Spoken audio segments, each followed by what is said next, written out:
Tahu nih, kita akan perjelas lagi nih. Opo pas bedone gamelan karo karawitan nih Mas. Ini gimana nih? Padahal ini kan jadi kayak apa ya? Ini jauh banget ini loh. Tentang strategi berkesenian tadi ya Mas ya. Sebenarnya strateginya itu apalagi Mas selain yang tadi Mas Mas Narso ungkapkan ya.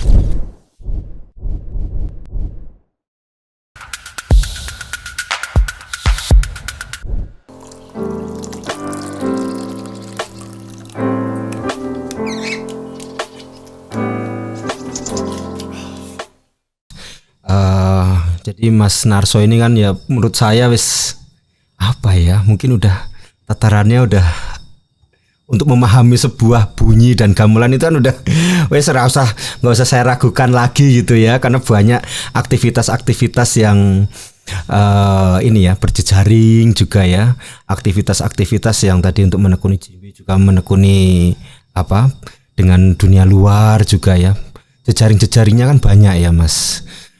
Saat ini apa Mas aktivitas jejaringnya Mas? Aktivitas jejaring. Iya. Dengan teman-teman yang. Dengan teman-teman ya. Teman-teman. Musik gitu. Musik ya. Kalau untuk saat ini ya kita biasanya kayak exchange. Exchange. Ya kayak exchange. Residensi. Ya semacam residensi. Ya. Ada teman yang datang ke sini untuk mengikuti kegiatan saya keseharian seperti apa, budaya di sini itu seperti apa.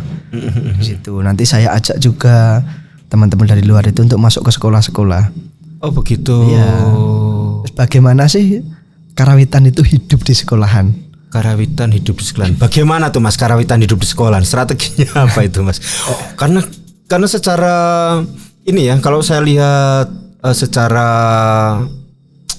karawitan itu atau gamelan itu kan mahal Mas. Ya. Terus solusinya gimana biar hidup di setiap sekolah? Kan nggak mungkin sekolah SD harus beli seperangkat gamelan yang harganya hampir 100 jutaan gitu kan. Gimana tuh Mas solusinya? Nah dari situlah saya membuat sebuah inovasi baru. Itu gamelan dari bahan dasar granit dan keramik. Granit keramik Mas. Ya. Granit keramik karena gamelan itu kan tembaga ya. Tembaga perunggu gitu ya. Kok ini granit? Ide awalnya gimana kok bisa nemu kok granit gitu, kok ini gitu? Sebenarnya dulu ada salah satu guru saya di SMKI. Itu namanya Pak Surono. Beliau akrab dipanggil Pak Nono. Itu pernah membuat gamelan dari bahan keramik itu gender, satu instrumen gender aja tapi saya belum melihat barangnya. Hanya membaca bukunya almarhum Rahayu Supanggah di Bodekan Karawitan 1 itu dituliskan di situ gamelan bahan dasar keramik gender ciptaan ini, tapi saya nggak tahu. Kayak apa Mas? Kok bisa ya keramik bisa masuk jadi gamelan ini ya Mas? Dari situ saya mikirnya gini, karena waktu kuliah juga ada mata kuliah organologi dan akustika. Oh, ada. Terinspirasi dari mata kuliah juga ya. Dari mata kuliah itu kebetulan saya ikut mata kuliahnya Pak A.L. A.L. Suwardi. Dr. A.L. Suwardi sekarang. Nah, saya ikut mata kuliah beliau, tertarik sama aktivitas-aktivitas yang dibuat oleh beliau juga. Itu beliau menciptakan alat yang luar biasa. Gamelan juga bisa dibilang bermain gamelan tanpa gamelan menurut saya. ini nanti tak browsingnya ini bermain gamelan tanpa gamelan ini piye gitu. Ini menurut saya ya, pandangan saya bermain gamelan tanpa gamelan karena bentuknya itu udah lain daripada gamelan. Itu namanya planet harmonik. Ya. Bahannya apa Mas? Itu bahannya itu ada yang dari kuningan, ada yang dari besi, terus ada gender itu dikasih vibra seperti itu. Tapi suaranya itu benar-benar luar biasa. Sama dengan gamelan suaranya. Untuk tune-nya, larasnya sama. Larasnya sama dengan gamelan. Tapi cara memainkan penyikapannya sangat-sangat berbeda karena bentuknya sangat berbeda dengan gamelan. Tapi kalau kita nggak melihat barangnya, itu kayak gamelan juga. Nah, yang diciptakan Mas Narso? Nah, karena saya tertarik dengan beliau dan akhirnya ikut terus sama beliau hingga sekarang pun saya ikut beliau gitu loh. Oh, oke. Banyak pengalaman-pengalaman dari beliau. Akhirnya ketika saya membangun sebuah gubuk kecil, banyak sisa-sisa keramik dan granit di rumah.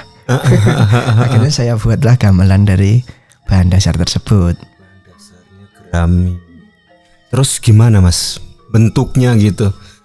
Kalau bentuknya saya bilah semua, jadi flat semua.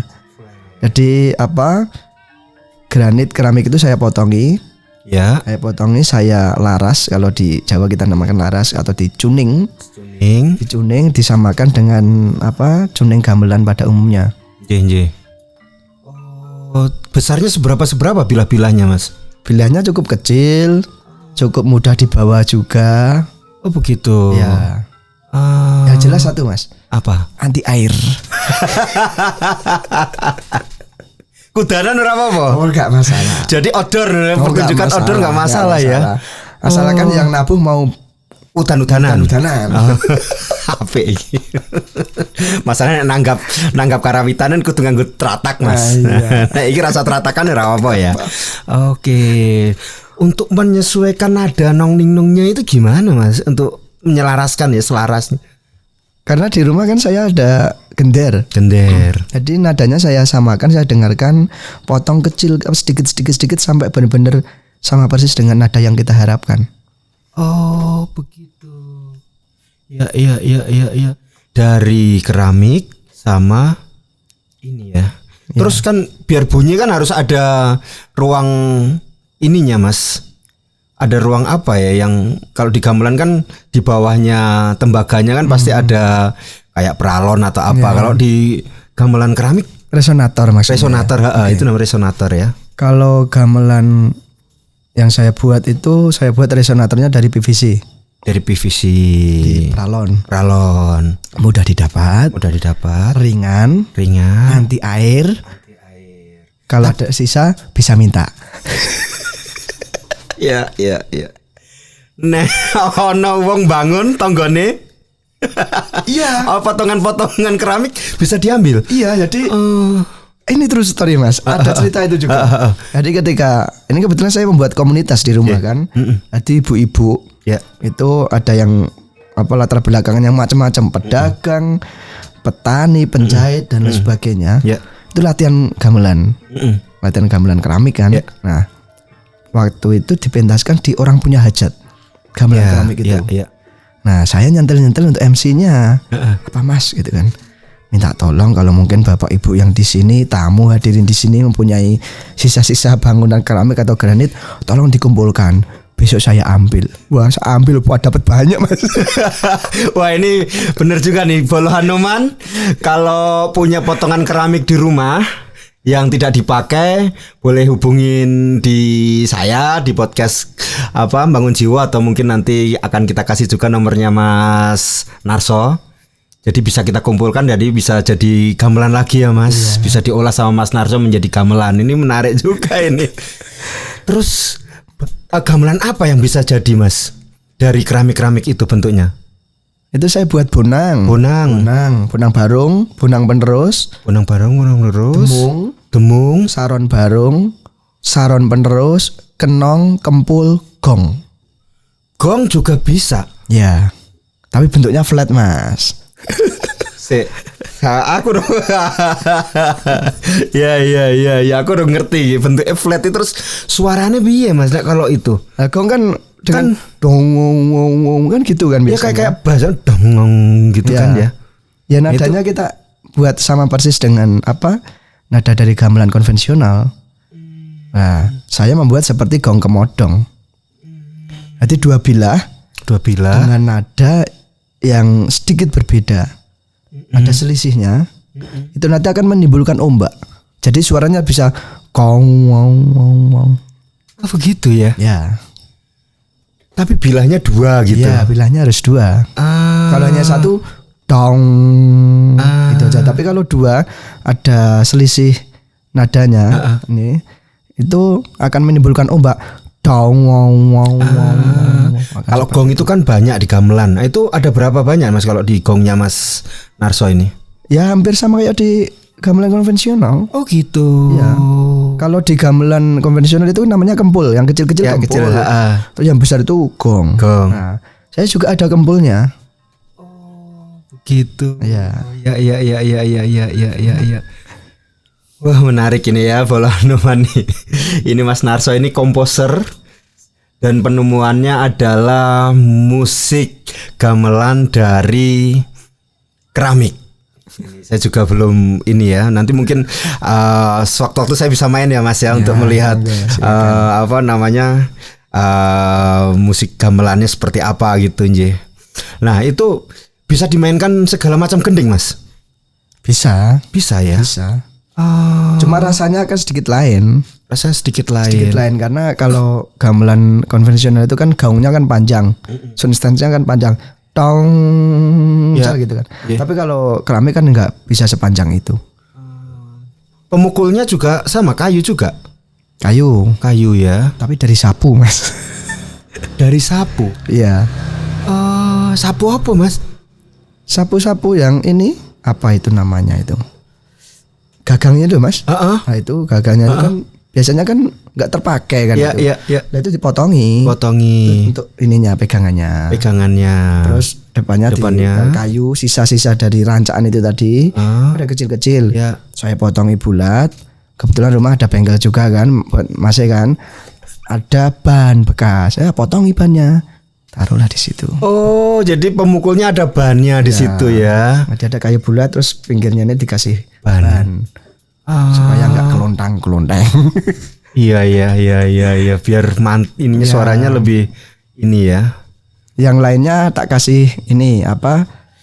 Kain. Selain ban juga ada yang dikasih kain. Dikasih kain. Ya. Oke. Ya.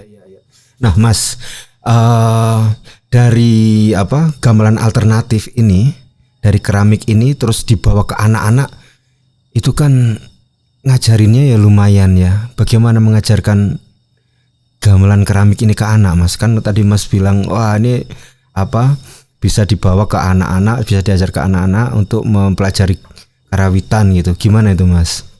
Justru dengan adanya gamelan keramik granit ini kita bisa memberikan sebuah pendidikan pembentukan karakter. Ya. Itu lewat gamelan ini. Karena emosinya harus benar-benar dijaga. Ketika kita terlalu keras mainnya, patah Mas. Iya. Dari situ kita benar-benar bisa menyampaikan sama si anak antara sebab dan akibat. Iya. Ketika kamu mainnya terlalu kencang, akibatnya kan jelas di situ patah. Pasti patah. Pasti ya kan. Tapi kalau kamu mainnya secara halus, itu nggak akan patah. Oke, jadi ini ya pola mainnya juga harus diperhatikan ya. Justru dari situ malah benar-benar kita bisa menyampaikan sama adik-adik, bisa menahan emosi. Oke, ya. Biasanya dimainkan apa Mas musiknya? Kalau untuk anak-anak itu lebih ke paling seputar dalam bentuk lancaran sih Mas, gending-gending lancaran. Gending lancaran itu gending-gending yang dasar lah ya. Dasar ya. Kayak misalnya lagu-lagu cublak-cublak suweng itu bisa. Mentok-mentok. Lagu-lagu anak-anak ya. Justru kita malah mengenalkan lagu-lagu dolanan anak ya. Anak yang terdahulu juga lewat media ini. Jamuran gitu ya. Suara jamu seperti itu. Nah itu suaranya sama ya Mas, karena saya masih penasaran banget suaranya kayak apa sih gitu ya. Sama suaranya Mas? Iya sama. Suara gamelannya? Sama ya. Oh, ada berapa penabuh Mas kalau dalam satu gamelan alternatif ini? Sesuai kebutuhan ya. Sesuai kebutuhan. Berapa Mas paling banyak? Kalau paling banyak berapa ya, sekitar paling 12 kurang lebih. 12 kurang lebih. Oke. Bisa ini mengakomodir banyak anak dari sini kan. Selain itu kan bisa vokal juga kan. Bisa vokal sinden ya. Ya nembang ya. Nembang rame-rame kan juga bisa. Iya. Oh. Terus alatnya yang jelas mudah dibawa.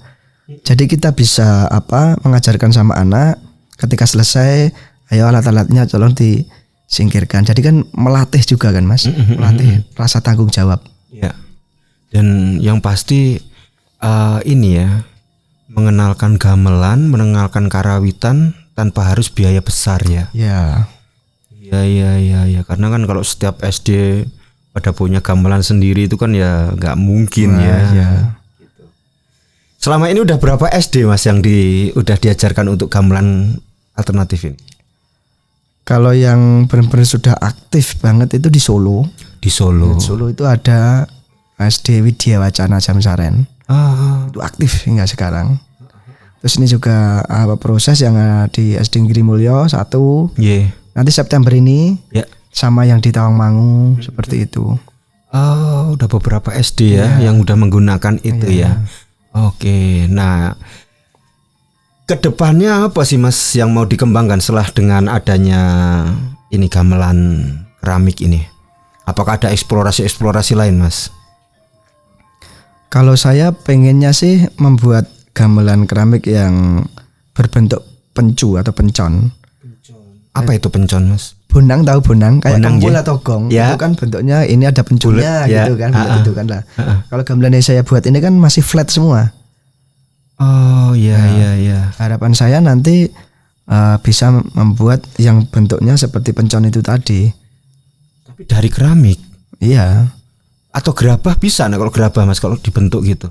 Ya bisa. Bisa ya, bentuknya bisa ya. Bentuknya bisa, tapi suaranya saya belum tahu. Harus bisa. Iya harus. Karena itu nanti yang susah itu di pelarasannya pastinya. Benar. Itu akan sangat susah. Jadi kan kalau keramik ya saya nggak tahu ya bisa dibentuk atau mungkin dipanasi atau apa gitu ya. Kalau keramik itu kan dari gerabah juga, cuma ada lapisannya. Ada lapisannya ya. Tapi ya menarik sekali itu ya. Nah itu dulu kok bisa muncul keramiknya itu selain bisa diselaraskan, kok bisa tahu kalau keramik bisa diselaraskan itu piye Mas? Sederhana Mas. Sebuah benda yang dipukul menimbulkan bunyi itu bisa kita tune, bisa kita laras. Semuanya ya. Semuanya. Contohnya ini aja. Iya kan? Iya. Oke. Kayak tepuk sebenarnya. Tepuk gini kan sama ini beda kan? Ya. Beda suaranya. Beda suaranya ya. Dari situlah ya bahwa semua benda dipukul pasti bisa menghasilkan suara ya. Semua benda yang menimbulkan bunyi itu bisa dilaras. Pasti bisa dilaras ya. Bisa dicuning. Cuma itu nanti berpengaruhnya pada kualitas warna suara. Ya. Benar. Itu yang membedakan di situ. Membedakan nanti. Ya. Seperti kan Mas Narso kan juga saya baca-baca di kemarin saya juga riset di ini ya, di Instagram, di ini. Mas Narso juga aktif di musik sampah ya. Iya. Gamelan sampah ya. Itu juga menggunakan keramik juga, Mas. Kalau gamelan sampah itu tidak dari keramik. Ya. Itu dari macam-macam, ada dari kaca, ada yang dari tabung freon dan lain sebagainya. Gitu. Nah, Mas, bedanya yang musik sampah sama musik sampah, gamelan sampah sama gamelan keramik apa sih Mas di situ, Mas? Bedanya? Simple, Mas. Alatnya beda. Bener, alatnya beda. Karena saya udah lihat di musik sampah, di gamelan sampah ada gas, ada botol gitu nje. Lah itu gimana nyelarasinnya biar sama suaranya biar kayak gamelan itu, Mas? Kalau pengen seperti gamelan ya tune-nya, larasnya saja. Semisal nada 6 sekian ratus hertz. Ya disamakan sekian ratus hertz itu. Jadi situ aja ya? Iya. Gitu. Cuma nanti rasanya akan berbeda ya, maksudnya mungkin rasanya nggak seperti gamelan pada umumnya. Jadi kalau karena gamelan pada umumnya kan gaungnya kan panjang. Ya. Mengapa kok orang-orang terdahulu itu membuat gamelan dari bahan perunggu? Risetnya pasti sangat panjang. Mungkin juga beliau-beliaunya juga beliau-beliaunya juga mungkin dulu membuat dari bahan apa juga paling pernah juga saya pikir. Iya. Mungkin dulu dari batu juga ada ya Mas. Iya. Dari kayu nyatanya ada. Dari kayu. Gambang. Suling dari bambu. Ya, bener. Iya kan? Ya. Kendang dari kulit. Dari kulit. Sama kayu ya. Kayu. Nah.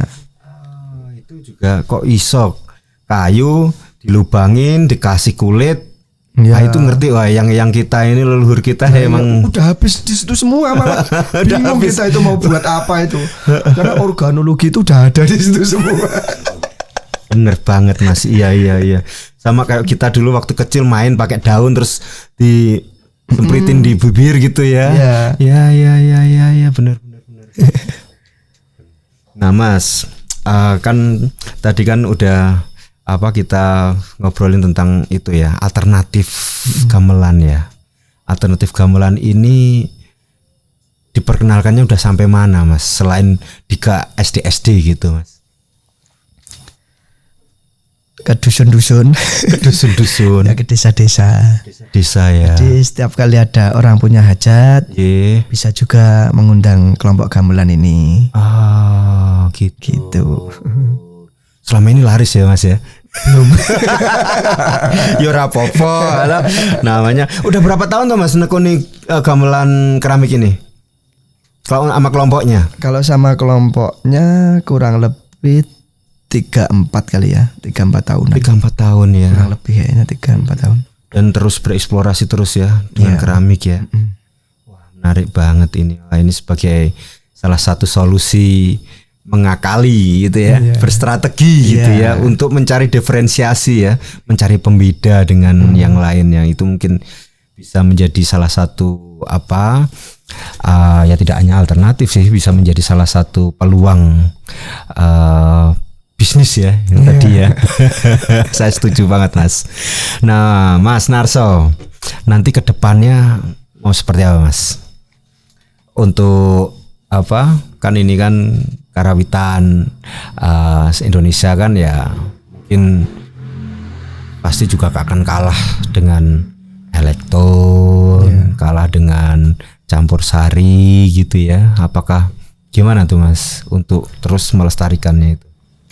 Kalau kalah sih menurut saya enggak ya. Oh enggak ya. Tapi lebih ke upaya untuk mempertahankan. Itu paling aman itu lewat jalur pendidikan. Jalur pendidikan ya. Jadi pentingnya mengenalkan kebudayaan. Salah satunya karawitan. Ya. Itu di jalur pendidikan. Jalur pendidikan. Ya. Jadi banyak kok anak-anak yang nggak tahu karawitan itu ada juga. Iya. Ada juga, tapi banyak juga yang nggak tahu gitu loh. Jadi kalau pengen kebudayaan kita lestari, pengen kebudayaan kita itu bisa pelajari oleh generasi penerus kita, ya itu lewat pendidikan. Itu paling menurutku strategi yang paling bagus itu lewat pendidikan. Ya. Dan dengan pendidikan lah itu ya bisa diajarkan dan anak bisa mengetahui, bisa langsung mencoba langsung gitu ya. Oke. Nah ini memang gamelan itu kan kalau di pendidikan kan nggak bisa semuanya seluruh Indonesia ya. Mungkin ya memang di mana alat musik itu ada ya memang harus dikenalkan di sekolah ya. Sesuai dengan culture-nya masing-masing. Misal di Jawa Tengah kita lebih ke gamelan Jawa ya. Setiap sekolah bagaimana caranya sudah ada fasilitasi gamelan.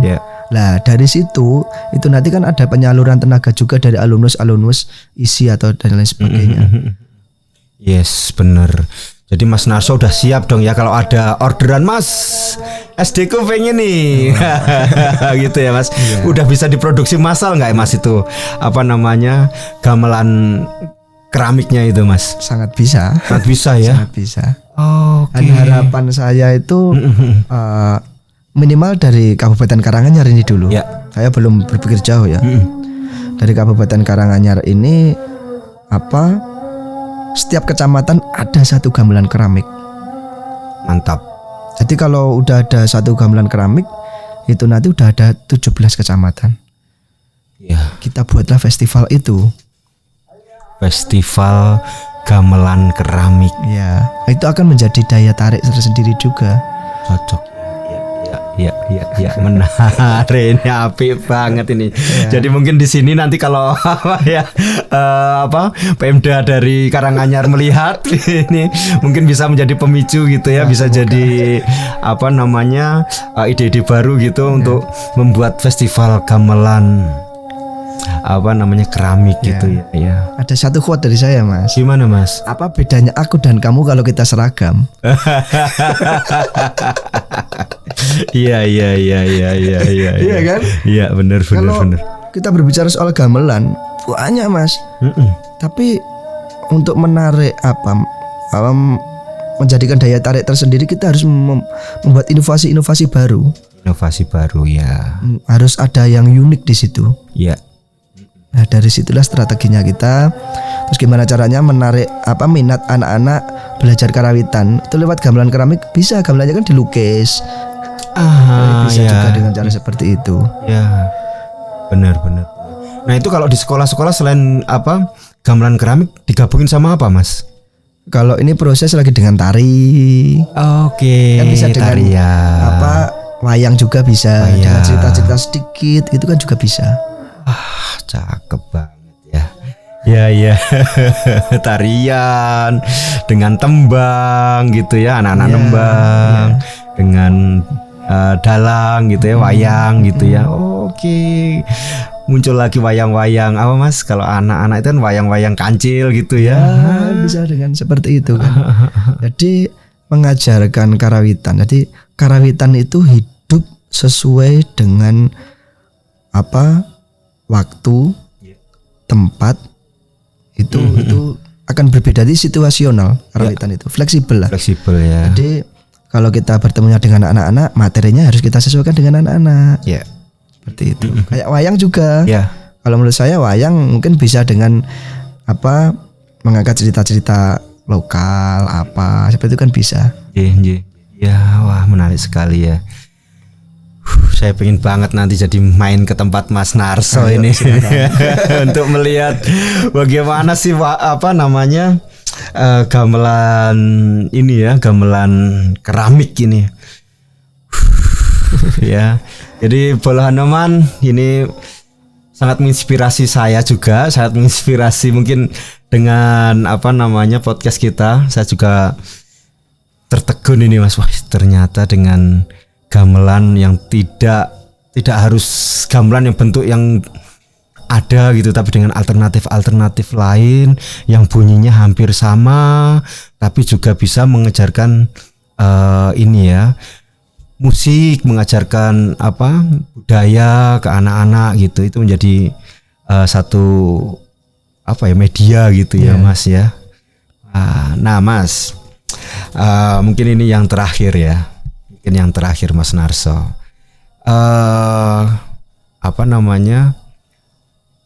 kalau tadi misalnya harapan ke depannya kan udah dijawab ya, tapi masih ada mimpi apa, Mas, yang mungkin Mas Narso pengen wujudkan gitu?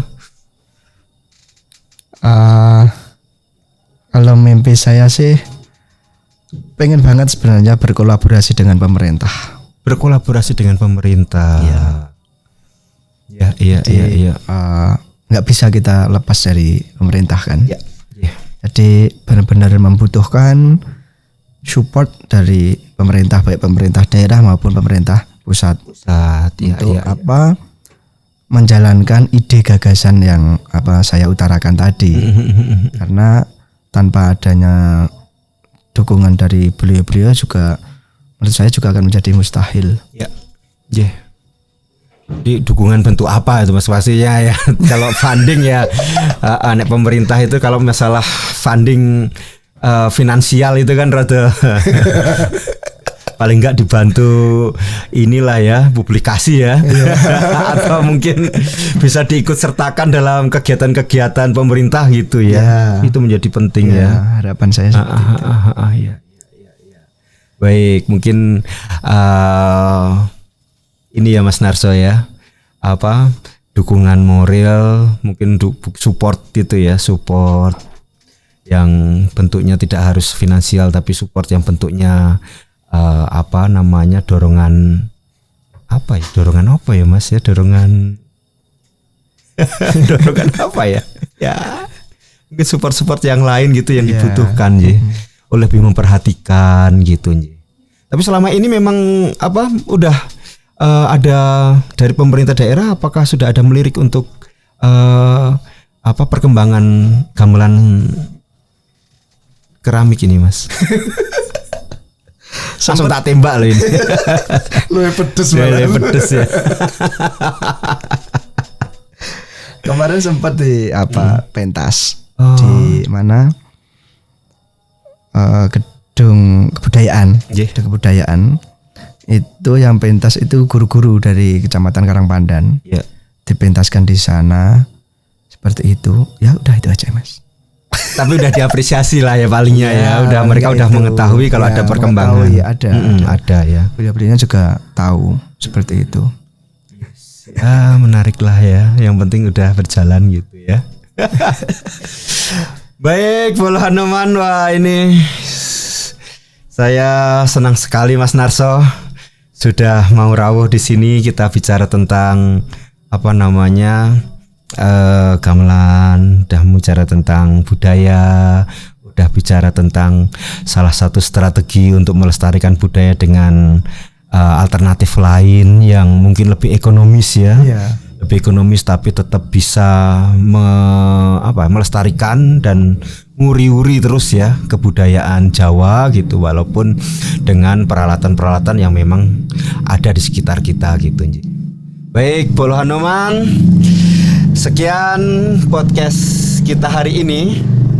Kita akan ketemu lagi di topik-topik selanjutnya yang pasti akan tetap menginspirasi dan terus melestarikan budaya yang ada di sekitar dan budaya yang ada di Karanganyar pada khususnya. Terima kasih. Sampai ketemu lagi.